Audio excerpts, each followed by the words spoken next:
Hi guys, welcome back to another video. I hope you are all doing well. The setup is a little bit different because I'm going to be starting a series on this channel called Makeup and Movies, where weekly or bi-weekly I will be doing my makeup and talking about the new movie or a new movie I saw that week, whether that be a new release in theaters or a movie that I've been wanting to watch and just took a special interest in. So basically in this series, I'm going to be doing my makeup while talking about a deep dive on the movie, my thoughts on that movie. As you guys know, I love film. I have always loved film. I've grown up going to movie theaters. I literally have seen like almost every single horror movie in theaters of the new age. Like I saw the last Texas Chainsaw Massacre in theaters.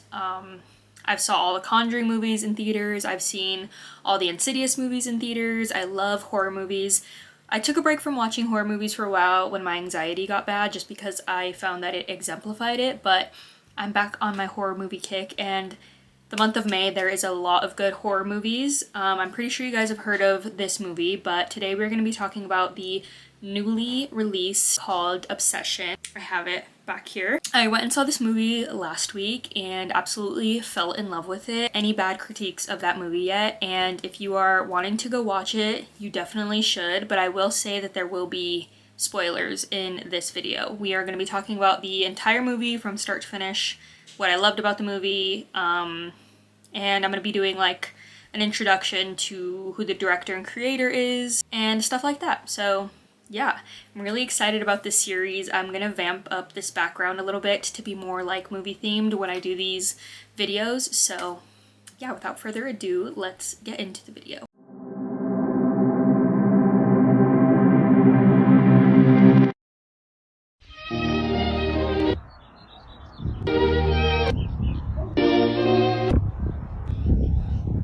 The horror movie Obsession is directed by Curry Barker. Initially had his start on YouTube, and if you guys are unaware, this new age of like directors that is coming in to the industry are a lot of YouTubers, very young, unexperienced filmmakers, and I personally believe that they have been making the best movies. I believe that Blumhouse picked it up, as well as a few other production companies. The main one that everyone is gonna know is Blumhouse. It was shown at film festivals and it came out about a week or two ago. The budget was around $700,000, so under $1 million, which is like a low budget film.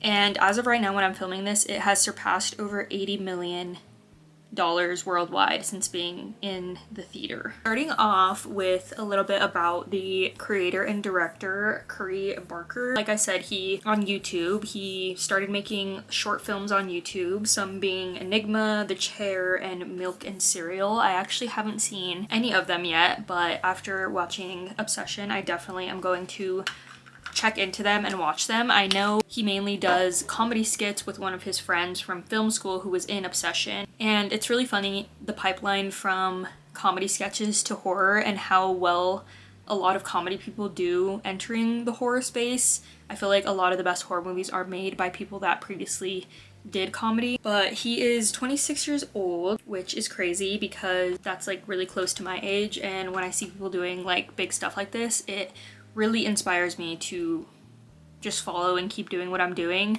because this guy went to film school for a few years and then dropped out with one of his friends and just started making online videos. So that goes to show that online is really taking over the Hollywood space and really making its mark and showing that a lot of these people are extremely creative. And I also feel like Hollywood tends to harp on the same directors and actors, so I feel like these YouTubers are like really breaking the space by coming into the big Hollywood scene and making like a huge mark. Funnily enough, the movie released in theaters on my birthday, which was May 15th, and I really wanted to go see it on my birthday, but it wasn't showing in a theater around me yet, so we had to wait until the week after to see it. But I'm just gonna give you guys a little overview of what Google says about what the movie is about. Obsession is a supernatural horror film by writer and director Curry Barker about a man who uses a magical object to make his crush fall in love with him, leading to terrifying possessive consequences. When I go and watch like a movie, I don't really read what it's going to be about, or kind of, I don't even really watch the trailers that much anymore. I was seeing clips of the trailer on TikTok, but I didn't watch the full trailer before I went and saw it. I did kind of have an overview that it was about an obsessive relationship, but I did not know that it was involving like supernatural, you know, like witchy spells type of stuff. So I was really excited when we first got into the movie, and that was like an introduction to what it was going to be about. Since this film was a lower budget film, there were more like quote unquote indie type of actors that no one really knew about or weren't like blown up in mainstream media yet, and I really love that. I love when shows like that blow up. Like that was shown with Heated Rivalry. It was like a very low, not low budget, but it was a smaller budget film that wasn't supposed to be super mainstream, and it launched Connor and Hudson into the mainstream. And I know a movie's gonna be good when I don't know who any of the actors are. So we have our main characters, Nikki, who's played by Indy Navarrete, Bear, who is played by Michael Johnson, Sarah, who's played by Megan Lawless, and Cooper Tomlinson, who plays Ian. And that is Curry Barker's best friend slash person that runs the YouTube account with him. I feel like horror nowadays has gotten very repetitive, and it's really refreshing to see a new take on horror. This movie was very creepy, very unsettling, made me sick to my stomach, made me uncomfortable, and I feel like the shooting aspect of it and the way they did things is why it made me uncomfortable. And just the unknown. Like, I haven't seen a horror movie like this before, like a mainstream horror movie quite like this before, and I feel like it was very unsettling. It didn't play into the classic like jump scares, like possession type of stuff where it's kind of predictable at this point. It just was very creepy. So starting off the film, see Bear and his friend Ian, Bear being the main character, at a diner rehearsing how he is going to tell his crush, Nikki, that he likes her. Nikki is Bear and Ian's coworker at a music store. They all work together, this whole little friend group. But I feel like right off the bat, when we get this introduction to Bear and Ian, you can kind of tell how these characters are going to be. Ian is like a very douchey, kind of typical, like he gives like frat boy energy friend, and Bear is like the kind of insecure, unsure of himself type of loser guy. I can tell that just by the introduction of this opening scene of them rehearsing how Bear is going to tell Nikki he likes her, because it seems like he has been trying to do this for a while and just couldn't gain the confidence. So those are the vibes we get from the opening scene. When we get introduced to Nikki later on, when they're all hanging out, you can see why he really likes her. She's like this very confident, friendly, sweet, beautiful girl that seems like very genuine, and you can definitely see why Bear would like her. Like, I feel like a majority of people who would meet her would have a crush on her because she's just like a really nice, beautiful girl. So when we're still in the introduction of the movie, we see Bear get home. It is told to us that Bear lives in his grandma's house, who passed away too long ago, and how one of the things that made him really fall in love or like Nikki was that he was so kind and was so compassionate and was really there for him when his grandmother passed away. So directly after him rehearsing at the diner with Ian, he goes home, and he comes home to find that his cat Sandy has gotten into some of his grandma's old medication, which was actually oxy pills. Right away, his immediate reaction is very off-putting, because he's like, what did you do to yourself? Or like, what did you get into? Instead of like being like, oh shit, I left this bottle of medication open and easily accessible for my cat to get into. So I feel like he's always like putting blame on other people instead of putting it on himself, because obviously that was his fault. Pill bottles are not easily accessible to animals or even children, and they're hard to open, so he obviously had to have left it out for the cat to get into it. They're supposed to all hang out that night, the night that he comes home to find his cat dead. Nikki calls him, she's telling him she's excited about them playing game night later on that night, and basically he's trying to back out of it because he's sad that his cat died. But she does convince him to go and hang out. She does slightly mention, this is where like the spell stuff comes in. She mentions that she broke her crystal necklace. And I think since Bear is trying to win her over, he wants to re-buy that for her. So before he heads into the hangout, he stops at a crystal witchy store. So in this crystal shop, as Bear is wandering around, he finds something called the One Wish Willow. He, I guess, decides to get that for her instead because he doesn't know anything about crystals, like doesn't know what type of necklace she would want or pretty much what necklace she had before she broke it. So I guess he decides to get her this gift, and remember that's supposed to be a gift for her. Later on he ends up using it for himself, which is crazy. But when he buys it from the cashier, she tells him that he's not allowed to come and complain about the wish after he's made it. So I feel like automatically as a normal person you would be like, okay, that's a red flag.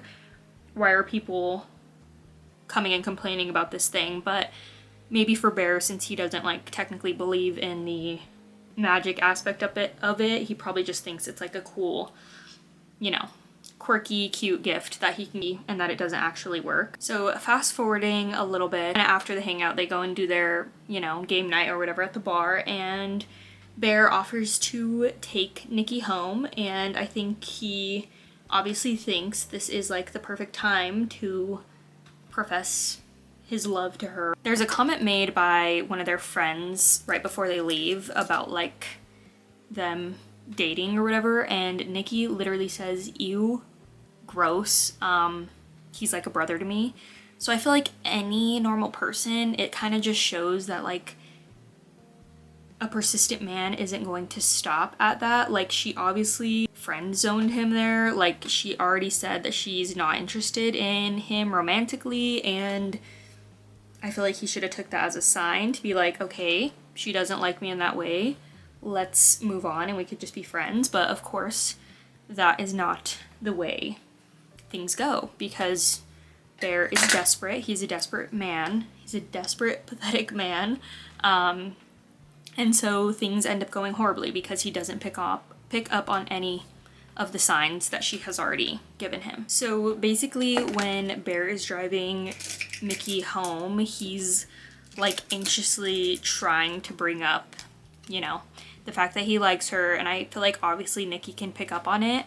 During the car ride, he tells her that he has a gift for her, and she's seemingly like very weirded out by it, and I think it's because she knows it's gonna try to like be like a flirty type of thing, like lead into something.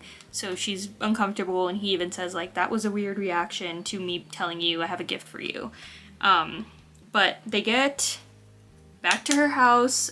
She's getting out of the car, trying to go inside, trying to leave, and he keeps trying to like pull her back in so he can tell her that he has a crush on her, but he still doesn't have the courage to do so. She finally just tells him, "Do you like me, or what is going on?"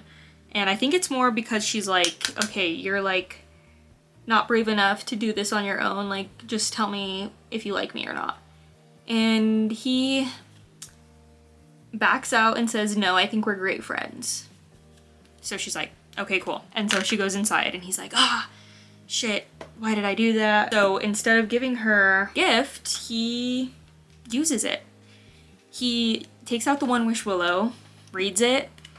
He says, "I wish Nikki loved me more than anybody in the entire world."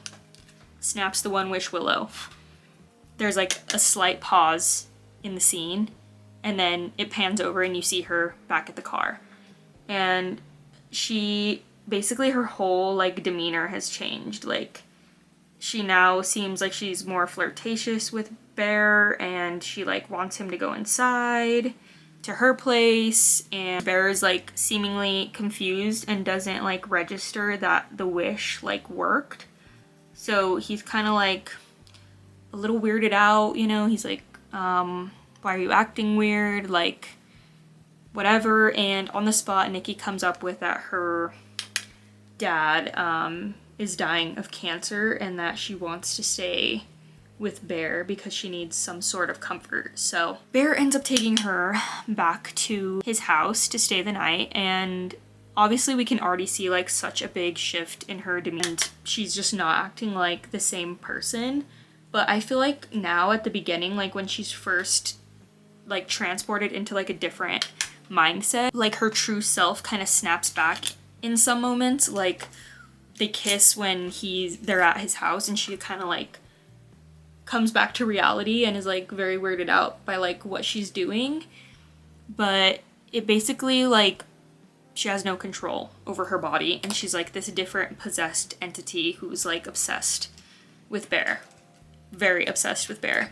It is revealed in the movie that his coworker Sarah has a crush on him. Nikki, before she's possessed Nikki, she tries to tell him that she thinks that him and Sarah would be like a good match, and Bear doesn't want her, he wants Nikki. The movie basically just gets very creepy from here on out. Like, I feel like the creepiest aspect of the movie is that Nikki has no bodily autonomy, and there's even a sequence in the film where Bear is pretty much like bluntly, he's like sexually assaulting her, and I think that is the most disturbing part of the movie for me, because it shows that that is not Nikki, and she has no control over her body, and it's just, that's like the most disturbing aspect of the movie for me, is that. So obviously as the film goes on, Nikki becomes more and more erratic, and like her behaviors start to get a lot more intense and crazy and weird, and obviously Bear is in love with this idea that Nikki, like he's seen with Nikki and Nikki likes him, but he's not liking the Nikki that he's with now. Basically, one of the creepiest parts for me is Bear goes off to work, he leaves Nikki at home, and she is in the same position all day because she physically can't do like anything without him. Like she's so infatuated and obsessed with him that she stands in the same spot all day, and she like basically it pans back to her and she's like peed on the floor, like bodily fluids on the floor, because she hasn't moved in all day that he's been at work. Another weird aspect is she dug up his cat, she made him a sandwich made out of his cat. Like she's basically doing behaviors that aren't like human-like, and it's weird to me because I think a lot of people also feel this way, but it's like for all these weird behaviors, at no point is he trying like to put a stop what's going on. And that's like just the beginning of like the weirdness. She basically like they go out to game night, and everybody, like all their coworkers, are very like weirded out by how she's acting and what she's doing, and she starts like acting very erratically. She ends up like hitting herself in the face with a broken bottle, making herself bleed, and her and Bear go home, and he's like, you have to stop acting like this. Like I think it pisses everybody off that it's like, this is because of you, and the way she is because of you, and you keep telling her to stop, and instead of like trying to put a stop to what you've done, you're like mad at her about it. Things end up getting so bad, like with her behavior. She basically watches him sleep at night, which I love that scene because they use like the uncanny valley makeup shown here to make her look extremely creepy in the scene. And I love how just like the modern Gen Z director like knows what other Gen Z will like in a horror movie, and I just really loved that aspect of like the makeup part of it. Scary things in the movie are like very unconventional scary things, like the way she moves is very like robotic and very like just not human-like, and I think that's what makes it so weird, is that her body movements are so like creepy. They make you feel some sort of way. And there's like one scene where she's like walking backwards. That's more like towards the end of the scene. But like I said, for women, I feel like we know the real horrors of this movie are because a man took away a woman's bodily autonomy. She even says in the middle of the night, one of the nights that she's sleeping with Bear, the real Nikki's talking through a sleep like possessed Nikki, and she's literally telling Bear, please kill me, I'm miserable, I don't want to live like this, just please kill me already. And he basically takes that as why am I so bad? Like, why don't you want to be with me? Is it really that bad to be with me? Instead of being like, I took her entire life away, her entire bodily autonomy, she's suffering, and like, how can I make this about me? Pretty much. The number on the back of the One Wish Willow, and the operator over the phone tells him, like, you basically made a permanent decision, and the only way you can reverse it is if you kill yourself or basically live with the consequences of what you did. That's kind of what he tells her. And then the most creepy thing is he's like, do you want to talk to the real Nikki? And it's just her screaming in agony over the phone. So obviously Bear knows that whatever he did is making real Nikki like suffer, and you know, he doesn't give a shit that he's making her suffer for his gain, his pleasure.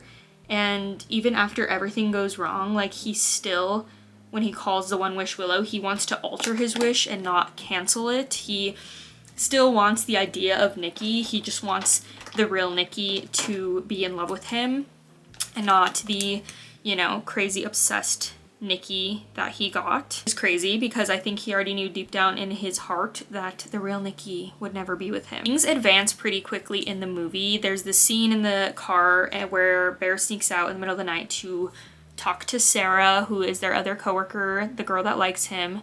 And they're basically talking for a really, really long time. And I feel like most of the audience, like, you know, like, okay, Nikki's gonna like pop through, like something's gonna happen.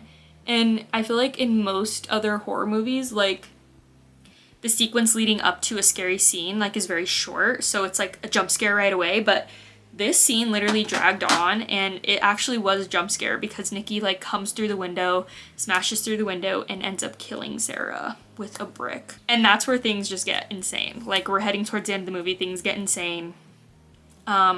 This is, like, where all of the death happens, and basically they're trying to, like, cover up Sarah's death, and Nikki's being crazy. At the end of the movie, Bear tries to get another One Wish Willow to reverse his wish, but he can't use it because he already used his one wish and you only get one. So he goes to Ian and he's like trying to explain to him the situation. Comes to find out Ian has actually secretly been dating Nikki, so he was trying to sabotage Bear the entire time.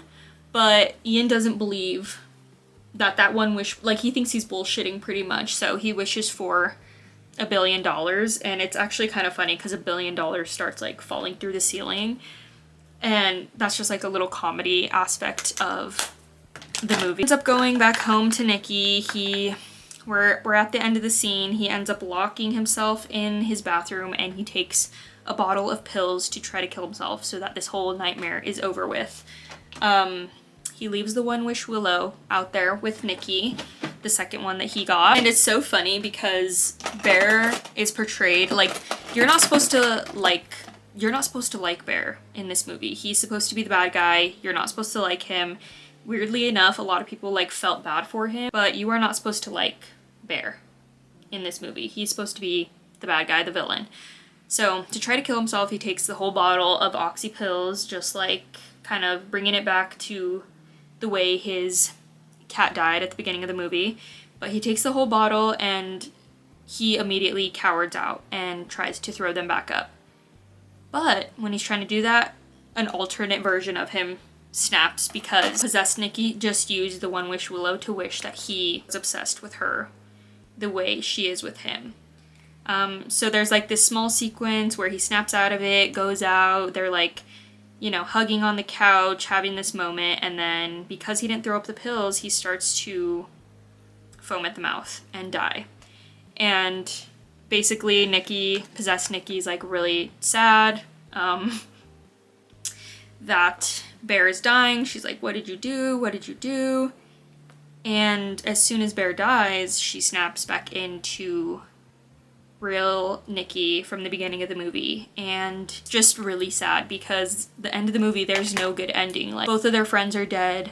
She has to live with the consequences of what his actions were, and he's dead and doesn't have to live with those consequences of what he did and how selfish he was throughout the entire movie. And I thought it was a perfect way to end the movie, honestly, because horror movies don't need a good ending. Like, I feel like when I saw Hokum, that was like the one thing that I didn't really like, is that they had like a good ending, or like an ending that people would be happy with, that like there was a happy ending. And I just like that they didn't do that with this movie, and I think that made it all the more creepier. My thoughts on the movie: obviously I loved this movie. I think it is definitely on my top film so far this year. Like, I thought it was absolutely beautifully done. I love seeing a unique take on horror. Like, I feel like this is something we've never seen before. And just the way like it was shot, like not only was the storyline like really unique, and I feel like that's what drew people to want to go watch it, but the way it was shot was so beautiful. Like, they really played on creepiness, Nikki's facial movements. They really played in on like using shadows. Like, a lot of the time in the film when you would pan to Nikki's face, like her face would be dark, but you could see like these tiny little like white reflectiveness in her eyes, and it reminded me of the contacts they made for Sinners and how you could just see like the glow in their eyes. And I thought that made it a lot more creepy.